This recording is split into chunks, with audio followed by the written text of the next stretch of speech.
A lot of my use cases with the original ChatGPT mostly involved making fun poems of my friends. You know, the funny thing about this era of AI software and now agents is that product market fit is an evolving concept.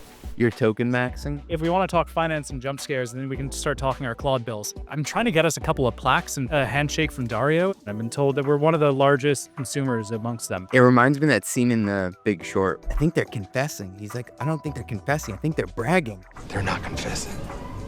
They're bragging. I think it's safe to say all three of you have found product market fit. I'll call it a product market fit journey. I think similarly, it's not a milestone, it's a lifelong journey. The way that we were tackling the problem around complexity and billing was very centered around what data is required to be able to send an invoice at a complex organization. It's not just CRM data, it's the contract, the PO, the amendment, the renewal. How do we put together a complex knowledge graph of all of that commercial documentation? Is this thing on? Yesterday's price is not today's price.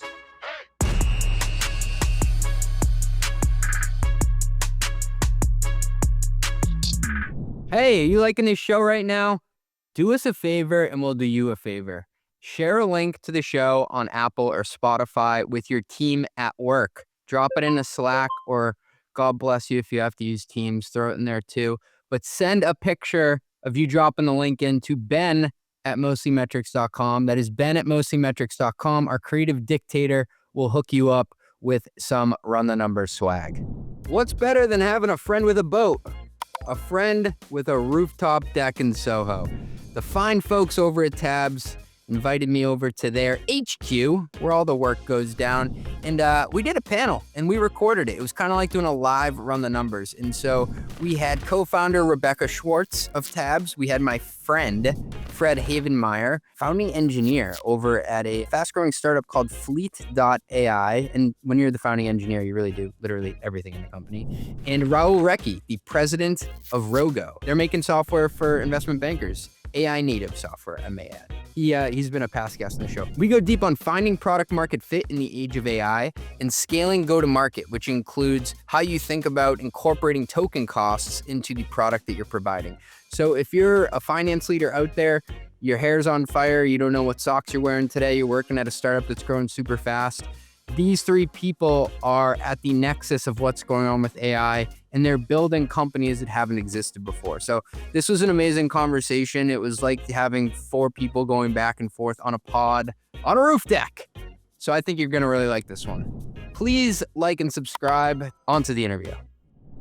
The only thing better than having a friend with a boat is a Soho rooftop. I'm going to go down the line. I'm going to ask a couple of warm-up questions here. I told you I'd start easy, Rebecca. So first question, we're going to say your name, where you work, what the company actually does, and what you actually do. Okay, we got this. Rebecca, what does the company do? Tabs is an AI-powered billing and revenue platform, helping B2B companies not have to deal with the headaches of AR. Really excited to have so many customers and partners in the room today. So thanks everyone for coming. Today, I met 5 awesome candidates for our team. I talked to 2 customers about making sure that they're having an awesome onboarding experience. I talked to 1 prospect, and I talked to a bunch of people on our team at lunch and at office hours. Hello, everyone. My name is Fred. I'm from Fleet AI. We're an applied AI research company, which I feel like there's, hundreds of us nowadays. So what do we do that's different than everybody else? We build simulation environments and evals that help to push the frontier of what AI agents are able to do in terms of what I describe as economically relevant work. So if, someday you notice that agents are suddenly a lot better at doing things on a computer, using software, fundamental skills of something relevant, perhaps financial modeling and analysis, we might be the ones that really help to make that happen in part. We also nowadays are doing a lot of work to help enterprises benchmark and evaluate AI models in the workplace so that they can actually get comfortable and understand that agents are doing what they would expect them to do in a way that's reliable, repeatable, and actually useful. Today, I flew back in from SF for this here tonight, so I'm very happy to be here. So I do a little traveling. More so though, I partner with AI labs to help them structure, run, and manage research projects as part of what we're kind of describing as like a forward deployed researching team. And beyond that, ops, everything, payroll provider, transitions, hiring, office leasing, whatever needs to get done, we get it done. Rahul, over to you. All right. Really nice to meet everyone here. Thanks to Tabs for hosting. Thanks to CJ for moderating. Rahul Rekhi, president at Rogo. Rogo is based here in New York. We provide AI for Wall Street, for global finance, for the work of bankers and deal makers, both in terms of accelerating the work of the professionals, making models and decks and doing research, also accelerating the AI transformation of their respective firm. How do I spend my day and what do I do? Well, most of the time I want to make sure that I'm adding value above what Claude tells our staff to do, and that increasingly gets harder. Beyond that, I oversee the finance function, so I actually really enjoyed the last panel where there was lots of discussion about usage-based and outcomes-based pricing, very top of mind. Quite a lot on partnerships, and especially embedding really deeply with the large enterprise partners we work with, the likes of JP Morgan and Bank of America and others, on transforming each and every part of their firm to be AI native. So we're going to talk about finance. We won't talk about deferred revenue, don't worry. Fred, I've known you for, I think, going on 7-8 years now, back when you were a sell-side analyst at Macquarie. I remember when you were thinking about going to Fleet. It was a different idea. I want to talk to each of you about finding product market fit, because I think you need that before you start to scale a finance company. Fred, what was the journey to where you are now and the actual product that you're providing? I could spend a long time talking about the actual journey because it involved a bunch of stuff. My wife and I quitting our jobs, traveling the world, backpacking, and finding out that CJ and I overlapped or missed each other, I guess, by 2 days in, where's that, Sorrento one time. Prior to joining Fleet, I was head of AI and software research at Macquarie, the Australian bank, where I ran the essentially enterprise software-focused equity research team. Huge amount of fun. Like, I got to meet and speak with everyone, but it was a less applied role. And I was looking for something where I could get in the weeds, build products, and have real ownership. We just ended up meeting the co-founders of Fleet, Andrew and Nick, when they pitched me on a product, a prior version of Fleet, which back then was a financial services co-pilot. Didn't see as much uptake as Rogo. We had some customers. We were doing pretty well, but we also we noticed that the deal cycles were rather long. And it's great when you have really exceptional talent to be able to own and run that. But when we were a scrappy team of 3 people, it took us, a bit of time to come around and understand that fundamentally what we were doing is we were building what we call simulation environments to tune agents for financial services work. And rather than try to, structure this into something that we could explain as a value add to Fortune 500 financial services companies across all domains of investing, et cetera, into insurance, we thought, why not go to the labs instead? Flex our muscles, do more work on building simulation environments for a wider variety of domains. And so that ended up taking us to AGI House in SF. That was a unique period of time. My wife was very tolerant of me flying out to the West Coast with a couple of 20-year-olds to go live in a house together. We ended up building a couple of demos based on our initial experience and what we were doing in the prior version of Fleet, and we found immediate product market fit. Ever since then, we have had more demand than we're able to fill on any given day. And I think the moment that we knew we had something was when, we stopped having free time. So I can keep going, but I'll cut it there. That's great. And we were joking before the panel, this would have been an awkward conversation and if you were sitting next to Rahul and you stuck with the original idea. But Rahul, how did it develop for you? Because you were in investment banking before at Lazard. Did you see the product and just know it, or was it a leap of faith and they figured it out after you joined? The funny thing about this era of AI software and now agents is that product market fit is an evolving concept. I would say early on, I was at Lazard. Lazard was actually Rogo's first enterprise customer or enterprise client. This was shortly after the advent of GPT-3 and then GPT 3.5. I don't know about all of you, but a lot of my use cases with the original instances of ChatGPT mostly involved making fun poems of my friends, occasionally helping with email writing. And, the product market fit of Rogo originally was, hey, for leveraging GPT-5, ChatGPT or GPT-3 for financial work, do the tough work of data integrations and citations and auditability so that you can do research and not have to worry about hallucinations. And that in of itself was a breakthrough at the time, right? Now, of course, that's table stakes in lots of ways. And And the real evolution of that for me in our most recent inflection of product market fit is making our platform, making those agents useful not only for the junior professionals that are, conducting research tasks, but for partners and managing directors across Wall Street, including at firms like Lazard, that need a real thought partner and that see these agents as a kind of agentic workforce or agentic colleague. And there are lots of, changes and shifts in both the underlying intelligence and the product layer, the application layer to achieve that. So I've sort of seen the evolution of that over the years, and it's only really been in the last few months that last milestone, as it were, was crossed. Hey, thanks for listening. We'll be right back after a word from our sponsors. Remember when pricing was simple? One product, one subscription, one invoice every month. Those days are over. The AI economy is changing how everything gets bought and sold. We're seeing usage-based pricing, hybrid contracts, and something called a credit. The finance systems built for vanilla subscriptions weren't designed for this. This isn't just a rev rec problem anymore, because outdated revenue architecture can kill a great pricing idea before it ever reaches the market. Right Rev lets you recognize revenue in whatever shape it comes in. Whether you're launching consumption credits or testing entirely new commercial models, Right Rev gives finance the flexibility to support whatever pricing model comes next. So product teams can keep on innovating and finance teams can keep pace. If you're architecting revenue for the AI economy, learn how RightRev can help. Visit rightrev.com/CJ. That's me. That's rightrev.com/CJ. Hey, founders and finance folks. You know how early on everything is fast and scrappy, and then suddenly equity gets messy? Spreadsheets break, grant docs pile up, lawyers are sending new forms and collecting fees. It all shows up right about when you're already swamped. Well, if managing your cap table feels like one more frustrating thing on a very long to-do list, you need to know about Pulley. Pulley makes equity management simple and stress-free. You can issue options, model dilution, complete 409As, and more. All in one place with support from real experts when you need it. So if you're raising, hiring, or scaling, Pulley keeps your cap table clean so you can stay focused on building, not wrangling spreadsheets. Learn more, request a demo at pulley.com/mostlymetrics. That is PULLEY.com/mostlymetrics.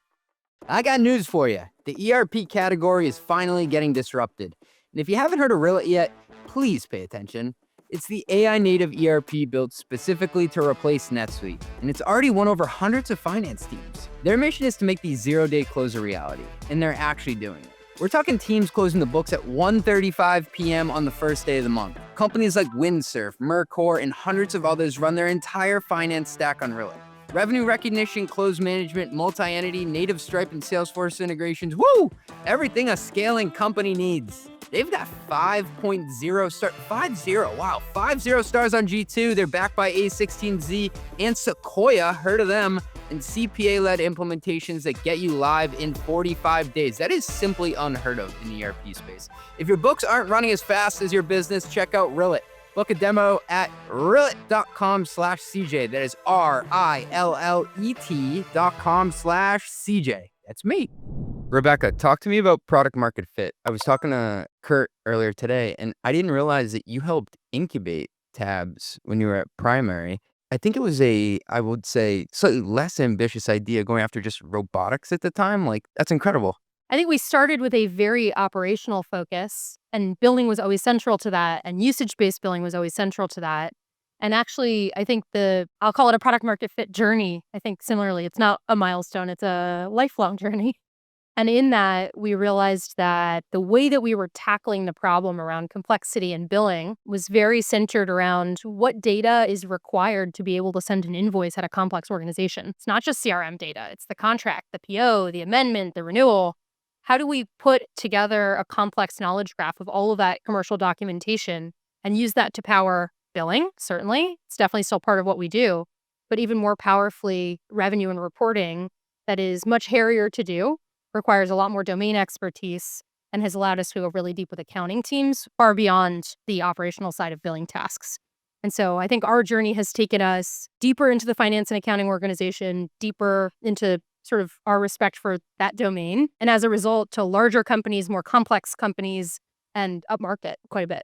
I think it's safe to say all three of you have found product market fit. It is an evolving target, as you've all pointed out. Would you be comfortable with just sharing the directionality of the business? Like, how fast are things growing? Like, Fred, I don't think you've slept in a couple weeks. You can give me anything here. I just want to know the size of the bread box. Could be employees, just year-over-year growth. How are you feeling about things? So I'll start with you, Fred. 3 of us last March, April, May. Now, fast forwarding 1 year, we're about 39 of us today with offices across New York and San Francisco. I can't comment about revenue at this point. I know that there's some recent bits and pieces in the press that I appreciate people are getting excited about Fleet, but when we're ready to say, we'll disclose it. I think what gets me excited, though, is that, I used to work at a fairly large bank in a division that did a lot, and I think that we're comfortably well above that in terms of run rate at this point, so it's very exciting. I did not leak those numbers to the information last month. Rahul, how about you? So one way to conceptualize it is around this time last year, we were just shy of 40 employees. I think it was like around 35 or so. We just crossed 140. If we can find enough engineers, as discussed on the last panel and among some other profiles, we should be well above 250 by the end of the year. Okay. Rebecca, how are you feeling about things? I need a few more margin Ritas. We are hiring for engineers, product managers, forward deployed folks, customer success, implementation, sales, marketing, BDRs, partnerships, people ops, talent. I want to dig into that because I feel like a lot of people in the audience are having constraints around hiring. And from the outside, you may say, oh, we just need more engineers. We need more people who know about AI, who can code or at least use the AI to code. I actually am hearing from people that the constraint is onboarding and the ability to get customers set up. I'm not sure if you're feeling that pain. Someone told me once it's like good when the problems are growth problems. Especially for us, we are hiring incredibly thoughtful domain experts for the most part who have real depth of experience in systems migrations and ERPs and accounting. And this is not a dime a dozen SaaS generalist role anymore. And so as our business gets more complex and our customers get more complex, the type of profile we're hiring for gets more complex too. And we have lofty ambitions and we want to keep the bar really, really high. We have to be incredibly, incredibly dynamic in market to find that talent. What is a forward deployed engineer? In the traditional sense, I feel like it's just a rebranding of a consultant in a lot of ways and places. But I think in like a purist sense, it's someone that should really be spending time embedded with a customer, working with them, understanding exactly what their needs are, exactly what will actually get whatever their objective is across the line, and do it using your product. Like, we're figuring out exactly what the term should be, but we are considering ourselves, again, like forward deployed researchers. We'll go in and actually sit down with researchers at the AI labs, partner with them on projects, structure it, and then figure out how to execute it. It means that we're doing a lot of everything from engineering to data work to our own internal research initiatives. And day to day, it just means we're spending a lot of time with our customers. Just to go a little bit deeper on that, because I think that's the team that you run in addition to doing the payroll and cleaning the dishes in the office. How does this differ from traditional customer success? It's a lot less account manager focused. It's a lot less account management focused, rather. If a researcher comes up with an idea, or we go to them proposing an idea, or we show them a benchmark that says, hey, your models have some place that they can improve upon, we can then build the software, populate it with synthetic data, represent an entire enterprise workplace environment in our simulation environments, and then develop a training regime or eval regime that can actually push the models forward or determine exactly where their capabilities begin to fail.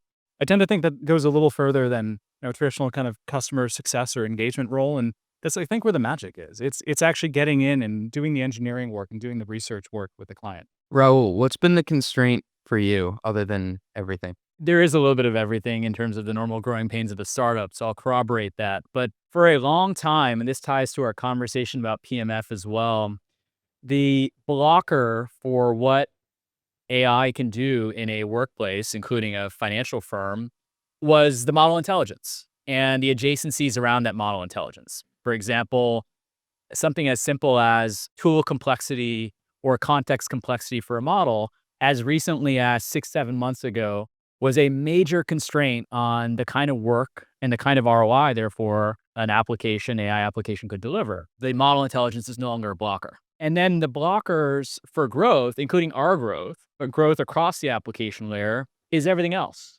It's you show up at the likes of a JP Morgan, to pick on them. It's the myriad P&L and workforce issues they have to sort through and thinking about tokens in addition to headcount or as a substitute for headcount. There are blockers around workforce enablement and transformation and getting these, crusty 50 and 60 something partners who are used to doing something a very specific way and getting them to move to a new regime. Those are the blockers. And so that's as much about how we organize ourselves externally as a business. Because if we can help get there more quickly, we're going to sell a lot more agents. We're going to sell a lot more of our product. How do you think the traditional go-to-market motion has changed when it comes to hiring salespeople? Are you looking at this like you can just throw bodies at it in quota, or is it completely different? You need the conventional enterprise SaaS playbook, instincts, and skills, how to navigate these large, complex organizations, knowing when to do qualification and discovery, all of that. Combine that with,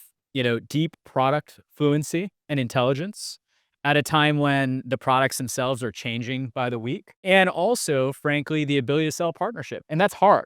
It's hard to have a set of reps that spike on all three, much less have the ability to show up and deliver a suite of capabilities like we were talking about. So I think we're all figuring that out. But I think that becomes the evolution of the playbook. Hey, thanks for listening. We'll be right back after a word from our sponsors. Maximore, get your Maximore here. Sorry, I just came from selling Cracker Jacks at the ballpark. Everyone in finance is adopting AI right now. The problem? It's a dozen disconnected tools. Yeah, one for revenue, one for AP, one for the close, and each one needs training and documentation. And the expertise to run them lives in your head, not the systems. Maximore takes the opposite approach. One autonomous finance platform for the whole operation. Order to cash, procure to pay, the close, cash management, and reporting. It all runs on a unified finance context that pulls from your ERP, billing, banks, even email and Slack. No rip and replace. Maximore runs on self-learning agents that learn how your team already works. No prompts to wire, no workflows to build, nothing to document. Every output is audit ready, and when a call needs human judgment, it escalates for review because the agents optimize, not just execute, and your KPIs keep on improving. One PE-backed customer posted 98% of transactions straight to their ERP, no error rate. The other 2% go to a human before posting. You pay only for real outcomes, not seats. See it at maximore.ai. That is maximor.ai. Listen, I'm no mathematician, although that is what my mother-in-law tells people I do for work. My son-in-law is CJ, he's a mathematician. If your finance team expands linearly with your headcount, your leverage is broken. Too many CFOs waste incredible talent on low-value maintenance, manual reconciliation, chasing missing receipts, and policing $30 software subscriptions. Woo, woo, woo! It's the expense police, run! That's a systems problem. And that's why you need Brex. Brex is an intelligent finance platform powered by AI workflows that handle the heavy lifting automatically, which is a fancy word for without you. Instead of burning elite finance minds on administrative maintenance, Brex gives your team the leverage to focus on momentum and growth. Thousands of companies, including Anthropic, Coinbase, and DoorDash, already run on Brex. Stop asking your A-level finance talent to do B-level admin work. It's time to get Brex. Head to brex.com/metrics. That is brex.com/metrics. Today's episode is brought to you by Anrock, the sales tax platform behind companies like Anthropic, Notion, and Vanta. Here's a fun way to totally ruin a Tuesday. Open a letter from a state you've never set foot in, telling you that you owe back taxes you didn't know existed. Happened to me, because the rules never stop moving. States are now racing to tax AI, digital ads, streaming, really anything new, and they're doing it faster than a spreadsheet can keep up. Anrock handles all of it. One platform that watches your exposure everywhere, automates compliance, and flags risk before it turns into that nasty gram. That's why thousands of finance leaders trust Anrock to stay ahead. Talk to an Anrock sales tax expert for a personalized exposure estimate at anrock.com/RTN. That is ANROK.com/RTN. Rebecca, how has your go-to-market motion changed in the last year? The composition of the team, playbooks that you're using, is it different than what we were seeing 3-5 years ago, or even different than you're seeing 3 months ago? I think ours has changed in a couple material ways. As we've gotten more sophisticated, our product has gotten more sophisticated.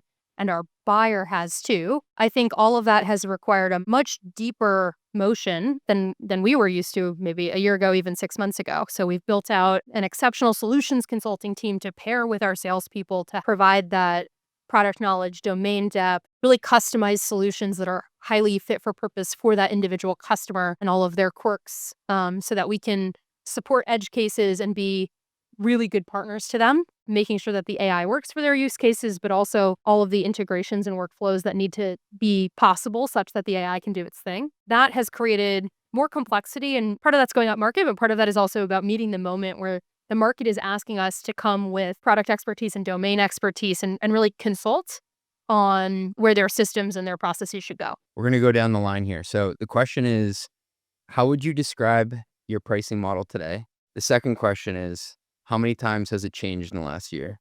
Rahul, I'll start with you. We've historically been classic SaaS, classic subscription per seat, typically annual, sometimes multi-year. And I think we all recognize that that's changing. And so it's less, in my mind, about how many times it's changed in the last year and more how many times it's changed in the last 2 or 3 weeks. So stay tuned. Take us into that. This is both a moment of first principles thinking in each of our sectors and application areas for how do you price and package. And there's a little bit of the pattern matching or reasoning by analogy with where we've seen usage or consumption-based models, coding obviously being one, cloud services being another. Startups that take those models wholesale into sectors like invoicing, billing, or finance or legal or what have you are very unlikely to be successful, or at a minimum are very unlikely to be the leading firms in their segment. So there's a bit of R&D, quote unquote, that's a commercial R&D, not just engineering R&D. Fred, how the hell do you price what you sell today? There's a lot of bespoke work, so everything kind of gets a bespoke price tag depending on what it is. We sell software, we sell infrastructure, we sell hosted evals. Traditional software typically is driving what we're doing. We have data that's part of all this as well. We have infrastructure for anyone who wants to run evals or reinforcement learning training runs. They can do it with us. If you're running, evals and you want to run everything through Fleet, we'll sell you the tokens. We can do usage-based pricing as well. So we have a bit of everything. I think that we'll have to come back to this conversation as we continue to scale this up. It's an interesting point in time where we are trying to make sure we have a very nicely structured playbook for everything. Because at the end of the day, we want to make sure that we're very easy and reliable for all of our customers to work with and that we have a quick answer for everything. So that's one of the things that we were working on in San Francisco. But just to stay with you for a second, we used to nerd out about how SaaS companies would price in the enterprise versus mid-market when you were covering cybersecurity back in the day. This is a completely different world. We have dozens and dozens and dozens of different types of simulation environments we built.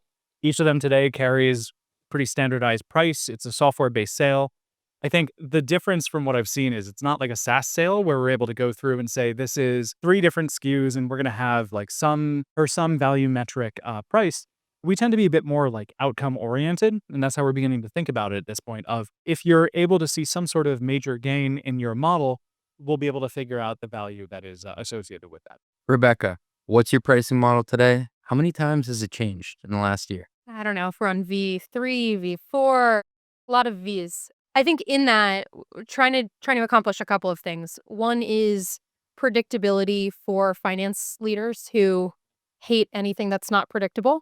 So I think we are trying to speak the language of our buyer. I think we are trying to accomplish that at the same time, making sure that the key places where there is either deep complexity or where we are driving deep value, that we are finding the right way to commercialize for the right customers. So that might be, in certain cases, driven by integration complexity, custom builds, unique workflows, or other really complex parts of the platform. So I believe we are really the best solution for anyone who is doing revenue recognition to 606 based on usage commitments. And so we are really trying to find always the right pricing models to accommodate what I think is really best-in-class software in our space. And then beyond that, I think trying to figure out how we commercialize our forward deployed motion.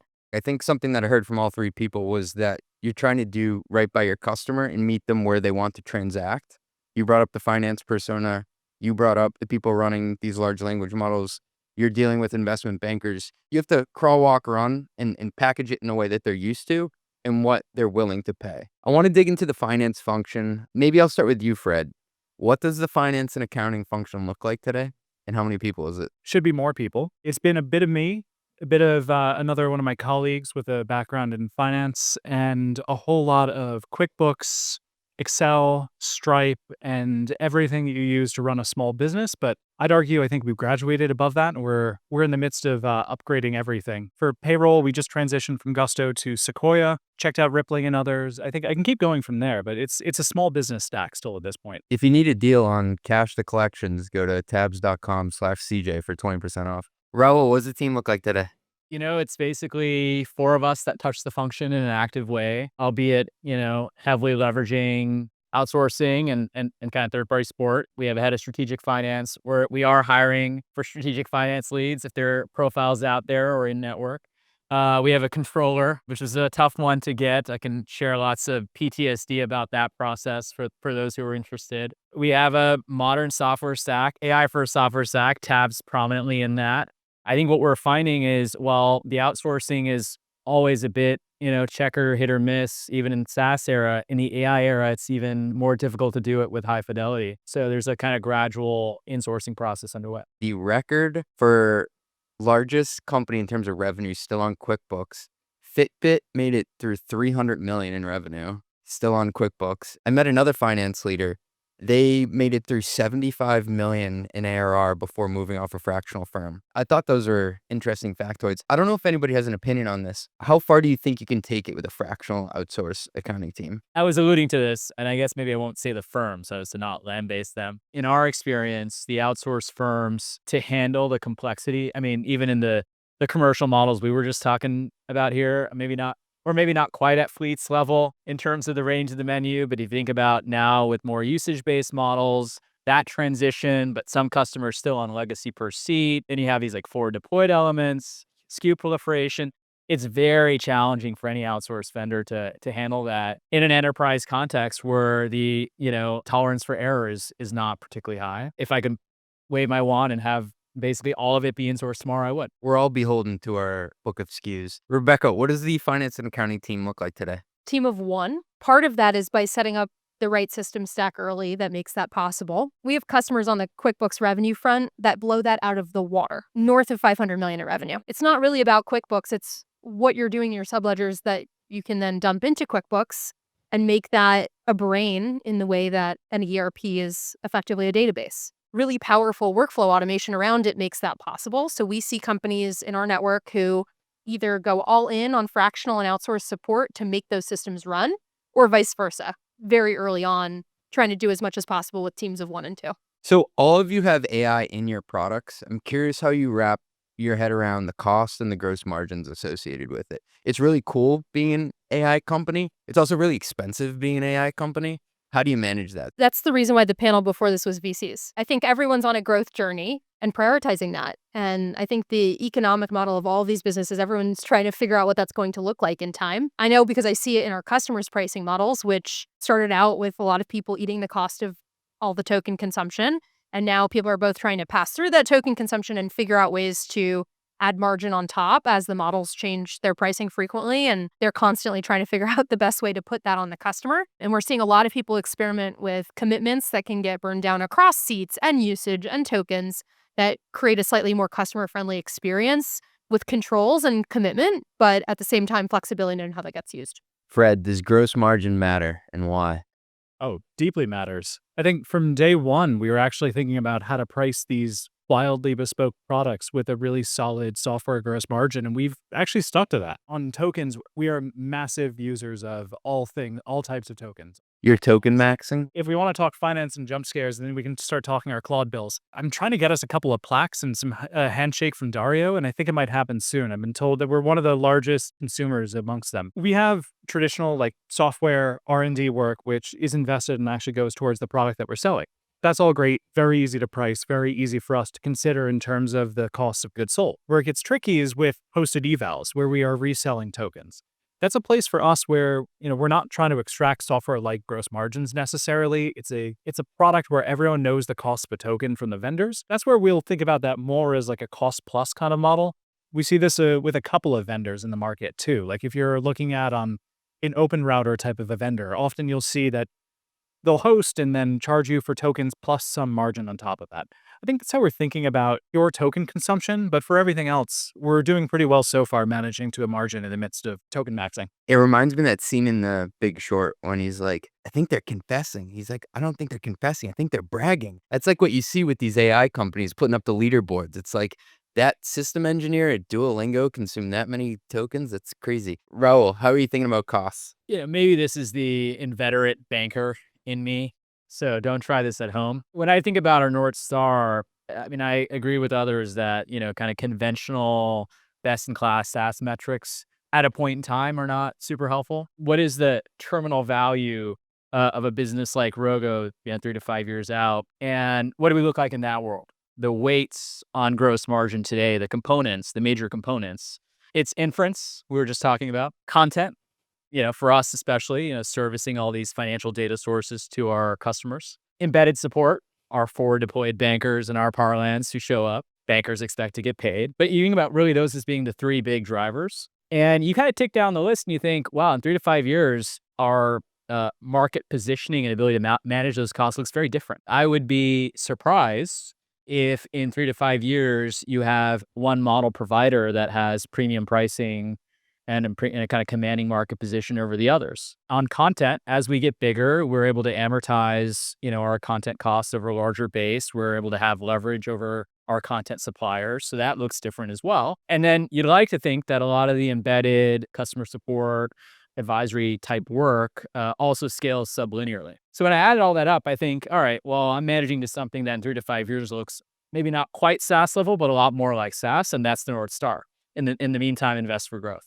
I do think a lot of the SaaS companies of yesteryear, call it 5, 8 years ago, they had what I would call big arms and skinny legs. They had amazing gross margins, but their OpEx was nuts. It was off the charts and they were burning a lot of money. I'm wondering if it becomes the opposite, where companies start doing leg day, but the biceps aren't as big as before because it's just a different profile. But at the end of the day, like you said, the terminal value is predicated on cash flow. So how you get to it may not matter as much. I don't know if you have thoughts on that, Rahul. I think there's a real possibility. I mean, I try to have a certain amount of epistemic humility. One way to frame exactly what you're saying, CJ, is there are probably users of the likes of FactSet and CapIQ in this audience. And maybe I just triggered them by invoking those pieces of software. But nonetheless, if you look at like classic per seat costs for those tools, it was in the few $1,000s a year, depending on the size of your firm, et cetera. It's probable to me that the equivalent token spend, and we may have a different concept of seats and headcount in a couple of years, but the equivalent probably looks more like 10, 20,000, maybe more for a period of time. Like, let's see.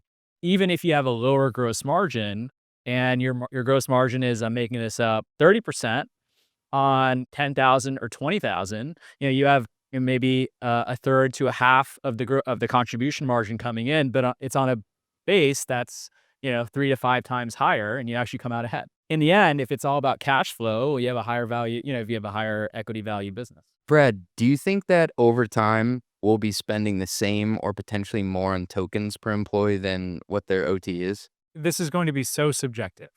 I think that from what I see amongst my peers and amongst software developers, it's so easy to just start spending and spending and spending and spending. And then you don't even notice it. And then all of a sudden you spend north of your salary. There has to be a rationalization of that at some point. I have to think CFOs are going to start looking at the bills. And I tend to think that we're probably going to see some sort of a rationalization and digestion here of some of the token spend.